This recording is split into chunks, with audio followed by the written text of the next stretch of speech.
এটা জানতে হবে। গৌর হরির জন্ম হলো কবে? কবে বলো তোমার? কবে? এইখানে আসছে না, বলবো কি করে? গৌর হরির জন্ম হলো দোল পূর্ণিমার দিন। দোল পূর্ণিমা বা গৌর পূর্ণিমা আমরাও বলি, সবাই বলে, তাই না? গৌর পূর্ণিমা বা দোল পূর্ণিমা কবে? 1486 খ্রিস্টাব্দে যখন নবযুগের সূচনা হয়। 1500 খ্রিস্টাব্দ হতে হলো নবযুগ। কি নাই তো হলো, কোর্সে আছে তো, ক্লাসে পড়েছ তোমরা। 1500 খ্রিস্টাব্দ হতে হলো নবযুগ। তো সূচনা হয়েছে সবে মাত্র 1486 খ্রিস্টাব্দে 18ই ফেব্রুয়ারি, বারে ছিল শুক্রবার। হরিবল হরিবল। শুক্রবার, সিংহ রাশি, সিংহ লগ্ন,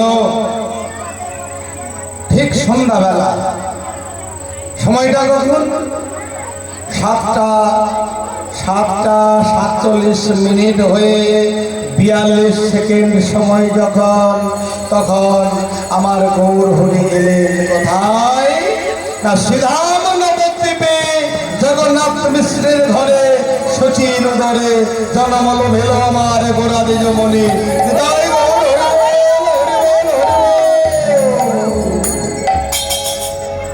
গান করতে হবে না, ওসব গান করার আমি অত সময় নিতে পারবো না।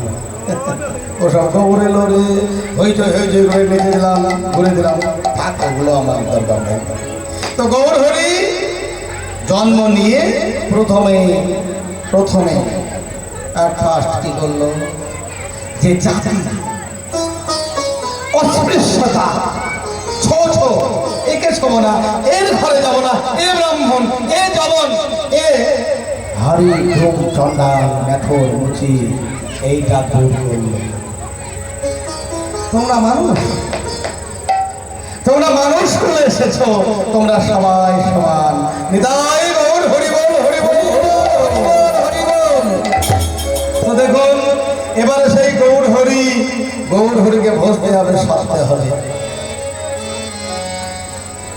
সবাই একবার বলো, গৌর রতন। একবার বলো আমার সঙ্গে সঙ্গে, বলো গৌর। আস্তাই বলি আমার গৌর রতন করে যতন। বলো গৌর রতন করে বলো গৌর রতন করে যতন। বলো বলো, তোমরাই বলো। ওই দিক থেকে শব্দটা আসবে, এই দিক থেকে যাচ্ছে আর ওই দিক থেকে আসবে। আমার গৌর রতন করে যতন, গৌর রতন করে যতন, রাখিব হৃদয় মাঝে, রাখিব হৃদয় মাঝে, রাখিব হৃদয়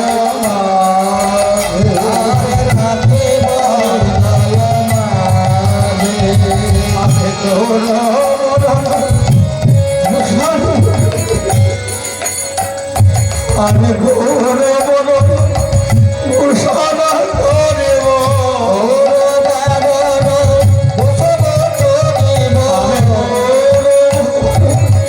ঘোষণা করিব।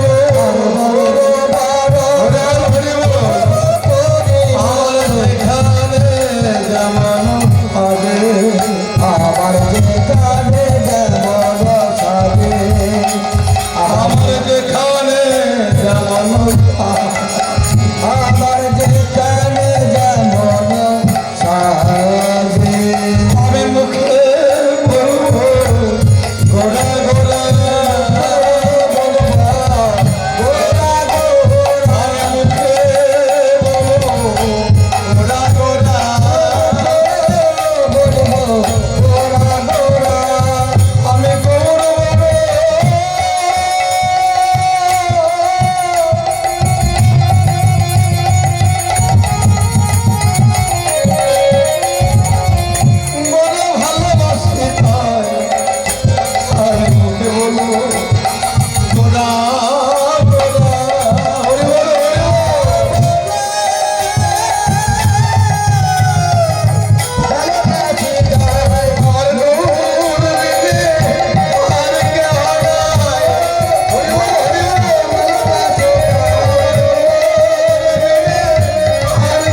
বিষ্ণুপ্রিয়া দেবী এতটাই ভালোবাসে আমার গৌর হরিকে,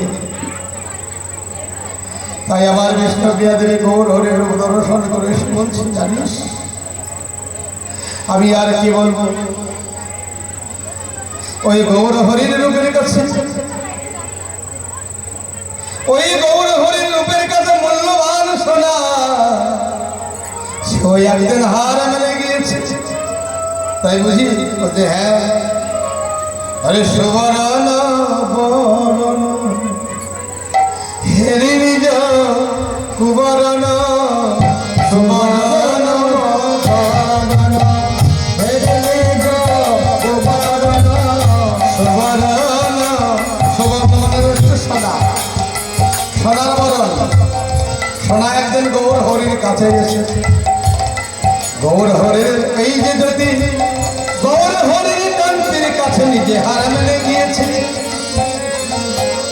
সুবরণ বরণ হেরি নিজ কুবরণ, সুবরণ বরণ হেরি নিজ কুবরণ, মানিয়া মন মনস্তাপে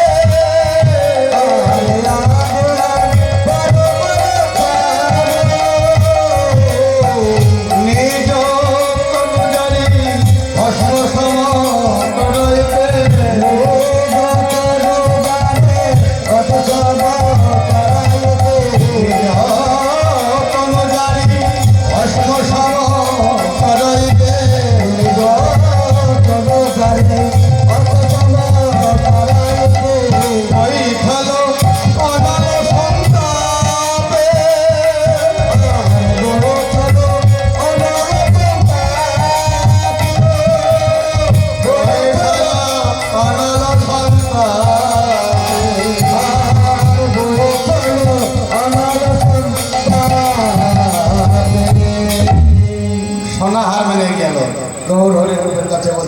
আমি এই যে আমার এই দেহটা আমার সোনার বর্ণ অতি উজ্জ্বল বর্ণ বলে না, আমি গৌর হরির কাছে হার মেনে গেলাম, আমি আমার এই স্বর্ণবর্ণের দেহটা আমি রাখবো না, কৈঠল সন্তাপে মানে আগুনে ছাপ দিয়ে আমি ভস্ম সম করা যেতে মানে ছাই করে দেবো, ভস্ম মানে ছাই, আমি এই দেহটাই আর রাখবো না,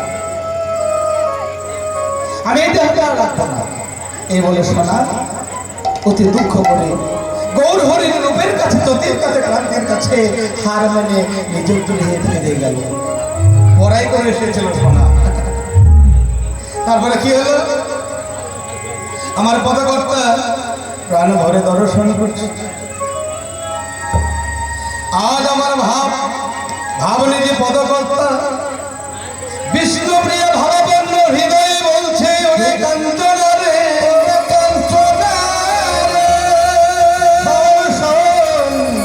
তুই কিসের তুলনার দিবি, এহ জগতে আর কি বাই আছে, কার সঙ্গে তোর গৌর হরির তুলনা দিবি।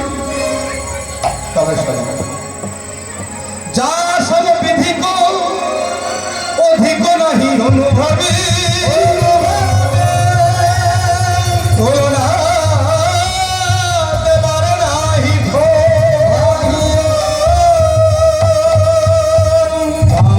সমবিধিক অধিক নাহি অনুভবী, বিধি বিধাতা যেটা নির্মাণ করেছে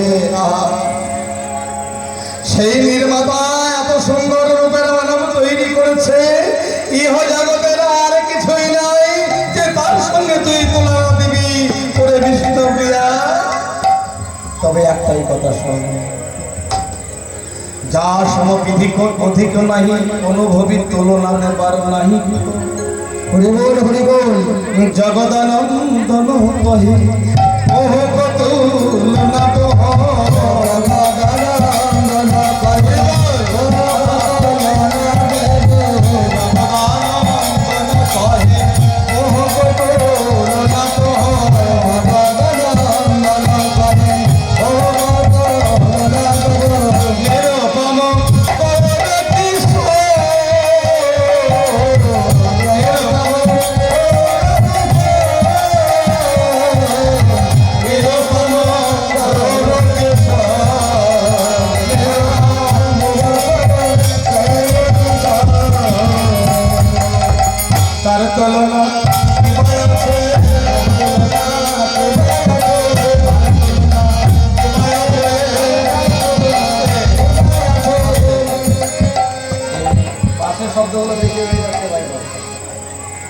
আমাকে একটু ঢেকে দেখতে সময় বলে আমার তুলনা তার তুলনা কি ভাই আছে তার তুলনা ঠিক আছে তার তুলনা কি ভাই আছে আর তার তুলনা কি ভাই আছে এই জগতে যা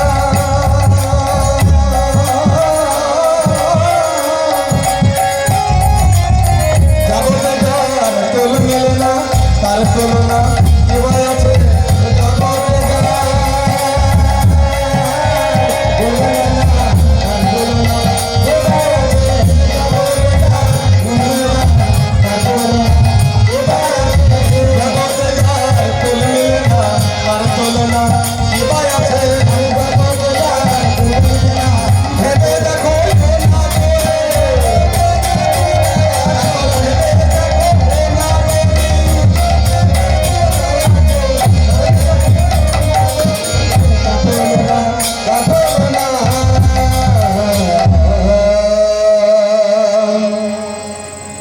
তার তুলনা শুধু বলছে প্রভুক তুলনা প্রভু মানে হলো প্রভু প্রভুক তুলনা প্রভু মানে প্রভুর তুলনা মানে প্রভু মানে এখানে আমার গৌর হরির তুলনা একমাত্র গৌর হরি নিরুপম নিরুপম মানে কি